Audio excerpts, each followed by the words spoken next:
Hey guys, sorry this second episode already is a little late, but I was out of town for a week and that's when I was going to record it, but I didn't. And just to make this process a little quicker, because I'm in the middle of editing a even bigger project right now, this one's just going to be audio based and I'm just kind of going to have like the slides from the last video, but this time it's the whole screen. And you'll just have to listen to this voice the whole time with no face to go with it. So, here are the movies I saw this month and a quick recap. To start up February 2020, this is actually a January movie that I didn't get to end up watching. It is The Gentleman.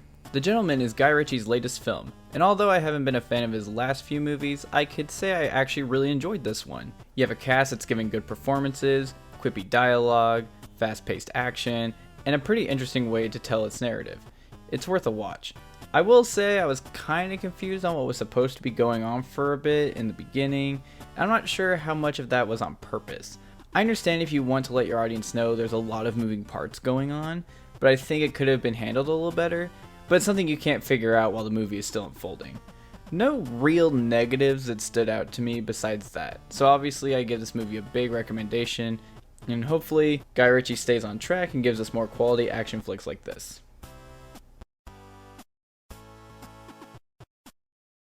Birds of Prey and the Fabulous Emancipation of One Harley Quinn, or as it got renamed to be the more fitting, but not as cute of a title, Harley Quinn Birds of Prey. It is the newest entry in the Phase 2 soft reboot, whatever the DCEU is currently doing. Let's start with what I liked. Margot Robbie does great as Harley Quinn.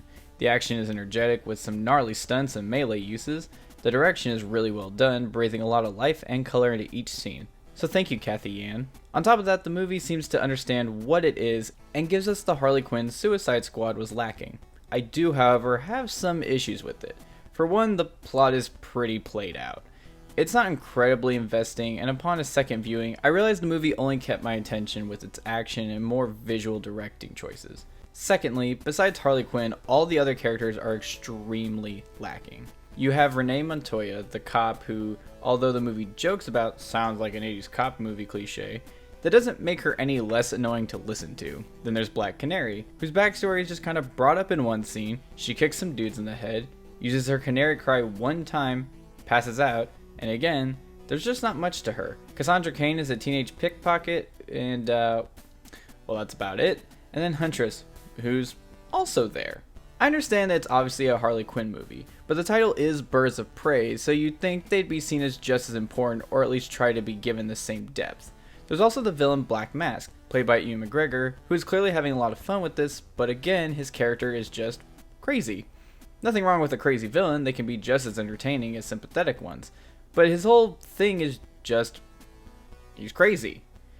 Everyone besides Harley Quinn gets one personality trait, and that's it. Unfortunately, mixed with a pretty bland script, you have to rely a lot on one character to save the movie. Harley Quinn is a movie I see a lot of people enjoying with a group of friends. It's how I felt about Suicide Squad when I first watched it, but I can say this one is much better than Suicide Squad at least. So if you want an entertaining girl power kind of movie, this isn't an awful pick, but there's a lot to improve going forward if they make a sequel, even though the box office was kinda low. Sonic the Hedgehog is another video game adaptation that apparently someone asked for. So is this one closer to the quality of Detective Pikachu or Alone in the Dark? Well, Ben Schwartz and Jim Carrey, playing Sonic and Dr. Robotnik respectively, are pretty entertaining throughout the runtime. Schwartz's voice bringing Sonic to life, and Carrey seemingly being able to do whatever he felt like doing on set. Some decent jokes thrown around as well. The movie in the end is just okay. Like Harley Quinn, the plot is pretty I can see kids watching this and getting older still liking it due to nostalgia. Also like Harley Quinn, besides their main characters, Sonic's human friend James Marsden, who this movie insists is named Tom, is fine but not memorable. Which you could say a lot about this movie. Another issue is the writing.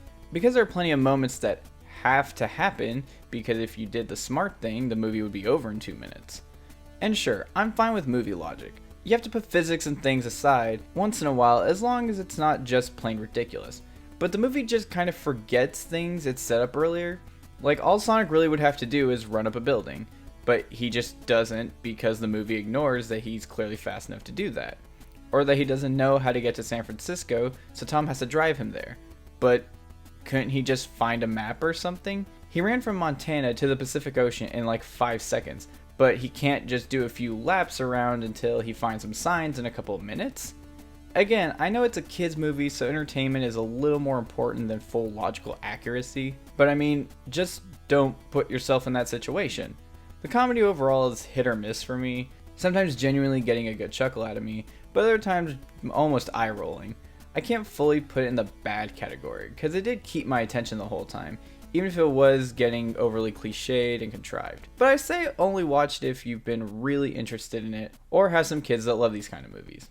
A quick side note I want to make about this movie, and the reason it's such a big deal is because they had that first trailer with the, I would say nightmarish design with humanoid baby teeth. Although I'm not a fan of that design, I honestly do want to see a full movie version with that Sonic. Just because I feel like it really would push this movie to like another level where it's like, it's just okay. We could have a new level of nightmare fuel for kids everywhere. And you know what? That's just something kids need these days, you know? Whatever happened to just putting bad things in front of them? In all seriousness, though, so my opinion on the redesign, I know this isn't really relevant to the movie at this point, but I feel like it's kind of, I feel like I should just mention it anyway. My opinion on the redesign, that it is in fact a very, very good redesign. I think they made the right call. My only issue with the whole fan backlash and redesigning is that you're kind of giving like audience members like this power of this mentality that if you just harass the creators enough just because you don't like something in the trailer, they can change it. And although this is a good call to change the design, you can't be for sure that it won't lead to other things. Maybe some things in the context of movies work. I'm not saying this design would have worked in the context of the movie.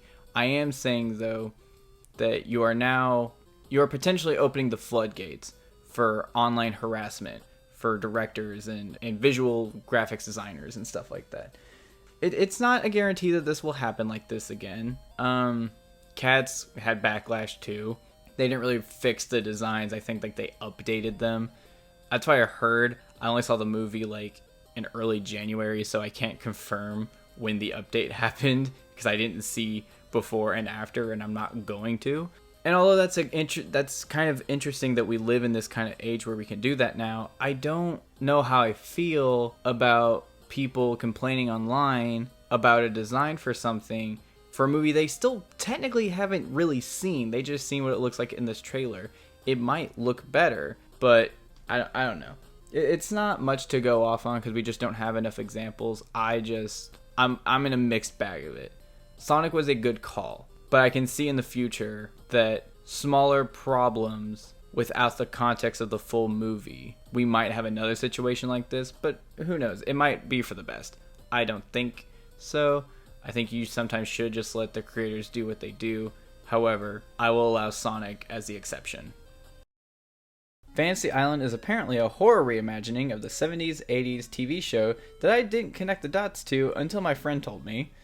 This movie is right up there with The Turning for worst movie this year, and it definitely wins worst movie of the month. As a horror movie, it's not scary. As a thriller, it's generic and dull, and as a comedy, it's horribly unfunny. The acting ranges from to please stop. The movie also tries to be clever by adding all these plot twists, especially at the end, but it gets to the point of nonsense and laughably stupid. I also found out after watching it that it's the same writer-director team from Truth or Dare, which looking back makes way too much sense because the dialogue is pretty fucking bad, people. Borderline offensive to your ears. Hopefully this team doesn't get another movie, but due to these films having cheap budgets, it's probably only a matter of time. The Invisible Man is the first step Universal is taking after their Dark Universe failed after one movie, thanks to Tom Cruise. After seeing the trailers for this movie, I was very unsure how much I'd like it. It seemed like the trailers gave away basically everything you need to know, but I am happy to say that not only is this movie still plenty good even seeing these trailers, it's so far my favorite movie this year. Leigh-Whannell made Empty Doorways nerve-wracking. The characters are interesting and the tension can be cut with a knife, and the camera work is fantastic. After this and Upgrade, I can't wait to see what this guy comes out with next. I highly recommend checking this movie out. I do have to be fair though. I'll say a very glaring issue is how traveling works in this story, as well as the lack of security cameras. There's a part in a restaurant that, at the moment, is extremely cool and takes you by complete surprise. But looking back, if the restaurant has cameras, you can see that the main character is telling the truth the whole time, but if there are no cameras, there isn't any way to prove her story. The honor system is the only way to judge that, and I don't know if that gets you out of this kind of trouble so easily. That's my only gripe with the movie, although it's bothersome, it doesn't really take away much from the film as a whole. Still a really good movie at the end of the day.